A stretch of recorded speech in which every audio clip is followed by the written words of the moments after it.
မိတ်တက်ကြီးတွေကျွန်တော်တို့အားလုံးဒုတိယကမ္ဘာစစ်အကြောင်းပြောကြပြီဆိုရင်မဟာမိတ်တက်တွေရဲ့အောင်ပွဲတွေခေါင်းဆောင်ကောင်းတွေအကြောင်းကိုပဲဦးစားပေးပြောလို့ရှိကြပါတယ်အထူးသဖြင့်အင်္ဂလိပ်တွေဟာသူတို့ရဲ့စစ်ပွဲသမိုင်းတစ်လျှောက်မှာဘလောက်တောင်ရဲရင်ပြောင်မြောက်ခဲ့လဲဘလို့ခေါင်းဆောင်ကောင်းတွေနဲ့အောင်ပွဲခံခဲ့လဲဆိုတာကိုပဲမှတ်မိနေကြမှာပါဒါပေမဲ့သမိုင်းရဲ့မောင်မိုက်တဲ့ဘက်ချမ်းမှာသူတို့ကျူးလွန်ခဲ့တဲ့အခုထိလူသိနေနေတဲ့အမားကြီးတွေလည်းရှိခဲ့ဖူးတယ်ဆိုတာကိုရောသိကြပါသလားဒီနေ့ကျွန်တော်တို့ဟာဒုတိယကမ္ဘာစစ်အတွင်းအင်္ဂလိပ်တို့ရဲ့အကြီးမားဆုံးနဲ့မယုံနိုင်စရာအကောင်းဆုံးအမားတွေကိုဖော်ထုတ်ပြသွားမှာဖြစ်လို့ဗီဒီယိုကိုအဆုံးထိကြည့်ရှုဖို့တိုက်တွန်းချင်ပါတယ်ပထမဆုံးနဲ့အကြီးမားဆုံးအမားတစ်ခုကတော့စစ်မဖြစ်ခင်ကတည်းကစတင်ခဲ့တဲ့ချွဲသိပ်ရေးမူဝါဒ appeasement policy ပါပဲ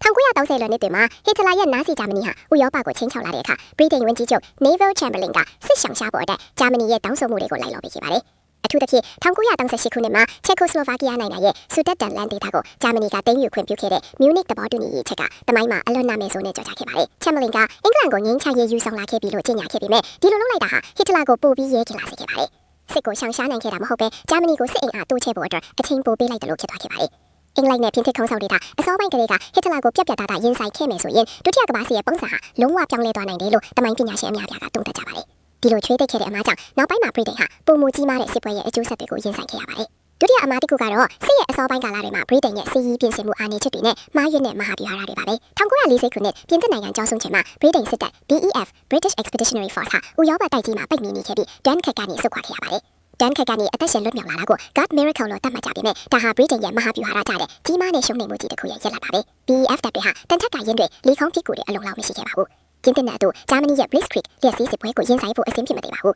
။အော်ဒါအာဆီယာကောင်းတာကစစ်ပွဲစပြီးဆိုတဲ့အချက်ပြမှုတွေအများကြီးရှိနေခဲ့ပေမဲ့ဗြိတိန်ဟာ1939ခုနှစ်စက်တင်ဘာလအထိတကယ်တမ်းစစ်ပြင်ဆင်မှုတွေကိုလုံလောက်မလုပ်ခဲ့ပါဘူး။အထူးသဖြင့်လေတပ် RAF ရဲ့အရွယ်စားတဲ့စွမ်းဆောင်ရည်ဟာဂျာမန်လူဖော့ကာနဲ့ရင်အများကြီးနှိမ့်ချနေခဲ့ပါတယ်။ဒီလိုပြင်ဆင်မှုအားနည်းချက်တွေကြောင့်စစ်ပွဲရဲ့အစောပိုင်းမှာဗြိတိန်ဟာတိုက်ခိုက်ရေးမှာအခက်အခဲများစွာနဲ့ရင်ဆိုင်ခဲ့ရပါတယ်။တတိယမှာကတော့အရှေ့တောင်အာရှမှာဗြိတိန်ရဲ့အကြီးမားဆုံးနယ်ချဲရှုံးနိမ့်မှုဖြစ်ခဲ့တဲ့စင်ကာပူကျော်ဆုံးခြင်းပါပဲ။1942ခုနှစ်ဖေဖော်ဝါရီလမှာမကြရှုံးနိုင်တော့ခံတဲ့ Impregnable Fortress လို့သတ်မှတ်ခံထားတဲ့စင်ကာပူဟာဂျပန်တပ်တွေရဲ့တိုက်ခိုက်မှုအောက်မှာရပ်ပိုင်းနိုင်ပဲကျော်ဆုံးခဲ့ပါတယ်။ဗြိတိန်တပ်စီပေါင်း8000ကျော်ဟာဂျပန်လက်အောက်အရှင်အဖြစ်အဖမ်းခံခဲ့ရပါတယ်။ဒီမှာဟာဗြိတိန်ရဲ့မဟာဗျူဟာနဲ့ထောက်လှမ်းရေးအားနည်းချက်တွေကိုထင်ဟပ်ပြနေပါတယ်။ British ခေါင်းဆောင်တွေကဂျပန်တပ်တွေဟာတောနက်တွေကနေဖြတ်ထန်းလာနိုင်မှာမဟုတ်ဘူးလို့ယူဆခဲ့ပြီးစင်ကာပူရဲ့ကာကွယ်ရေးစနစ်ကိုပင်လယ်ဘက်ခြမ်းကိုဦးစားပြီးဆောက်ထားခဲ့ပါတယ်။မြေပြင်ဘက်ခြမ်းကကာကွယ်ရေးစနစ်ကအလွန်အားနည်းခဲ့ပါတယ်။ဂျပန်ဗိုလ်ချုပ်ယာမာရှိတာတိုမိုယူကီဟာ British တို့ရဲ့ဒီအားနည်းချက်ကိုကောင်းကောင်းအထောက်ချပြီးမာလေးရှားကျွန်းဆွယ်ကိုဖျက်ဆီးပြီးစင်ကာပူရဲ့မြောက်ဘက်ခြမ်းကနေအလွယ်တကူဝင်ရောက်တိုက်ခိုက်ခဲ့ပါတယ်။ဒါဟာဗြိတိန်ရဲ့ကိုလိုနီအင်အားကြီးမှုရဲ့အဆုံးသတ်ကိုပြသခဲ့တဲ့အကြီးမားဆုံးတင်ခန်းစာတစ်ခုလည်းဖြစ်ခဲ့ပါတယ်။စတုထအမှာကတော့အစောပိုင်းလေခေါင်းပုံကျဲတိုက်ခိုက်မှုတွေရဲ့ထိရောက်မှုမရှိခင်ပါပဲ။စစ်ပွဲရဲ့အစောပိုင်းကာလတွေမှာဗြိတိန်လေတပ်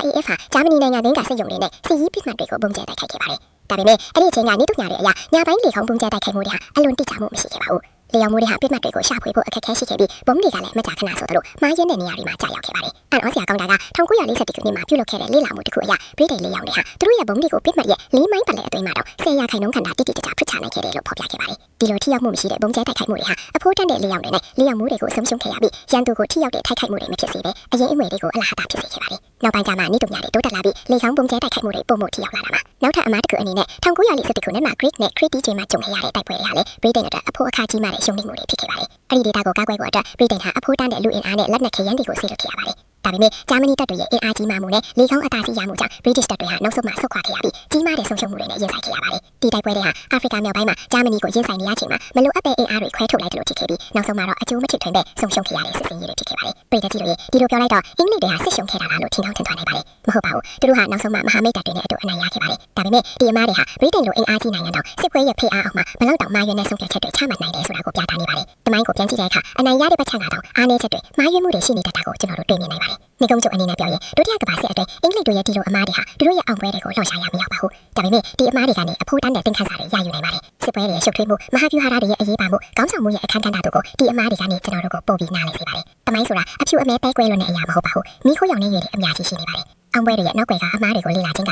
အနာဂတ်အတွက်ပုံမကောင်းမွန်တဲ့ဆုံးဖြတ်ချက်တွေချမှတ်နိုင်ဖို့ကူညီပေးပါလိမ့်မယ်။ဒီဗီဒီယိုကိုကြိုက်နေတတ်တယ်ဆိုရင် like and share လုပ်ဖို့မနေပါနဲ့ဟုတ်။နောက်ထပ်ဘယ်နိုင်ငံရဲ့စစ်ပွဲအမားတွေအကြောင်းကိုသိချင်လဲဆိုတာ comment မှာရေးပေးခဲ့ပါဦး။နောက်ဗီဒီယိုမှာပြန်လည်ဆုံတွေ့ကြမယ်နော်။